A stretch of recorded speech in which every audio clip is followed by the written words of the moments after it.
அன்னைக்கு ராத்திரி ராஜா அந்த சாத்தானால ரொம்ப கொடூரமாக கொல்லப்பட்டாரு. அவர் இறந்ததுக்கு பிறகு ஊர் மக்கள் எல்லாரும் குருவை கூட்டிட்டு வந்தாங்க. அவர் ஒரு சடங்கு செஞ்சு முனிமாக்கு படையல் வச்சு அவளை ஏமாத்தி ஒரு சின்ன அறைக்குள்ள சில மந்திரங்களை சொல்லி அடைச்சிடுறாரு. அது மட்டும் இல்லாம இந்த அறைகிட்ட யாருமே வரக்கூடாது என்று சொல்றாரு. அதுல இருந்து முனிமாவை யாரும் பார்க்கவே இல்லைன்னு சொல்றாங்க. ஆனா இப்போ உங்க பையனை கொண்டது நிச்சயம் அந்த பேய் தானே அந்த அம்மா பொதுக்கூட்டத்துல சொல்றாங்க. இத்தனை வருஷம் கழிச்சு அந்த சாத்தான் வெளியே வந்திருக்குன்னா ஏதோ பெரிய அசம்பாவிதம் நடக்க போகுதுன்னு ஒரு எச்சரிக்கையை கொடுக்கறாங்க. இத ஊர் மக்கள் நம்ப மாட்டாங்க.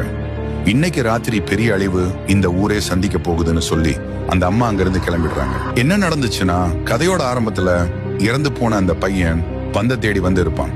அவன் தெரியாம குரு முனிமாவை அடைச்ச அந்த அறைக்குள்ள போயிடுவான். அதனாலதான் இப்போ அந்த சாத்தான் வெளியே வந்துடுச்சு. இன்னைக்கு ஊர் மக்களுக்கு அந்த சாத்தானால எதுவும் ஆகக்கூடாதுன்னு நம்ம ஆத்தாவோட கோயில் மணி அடிச்சுட்டு பழனிக்கு ஒரு பட்டையை மறக்காம போட்டுங்க.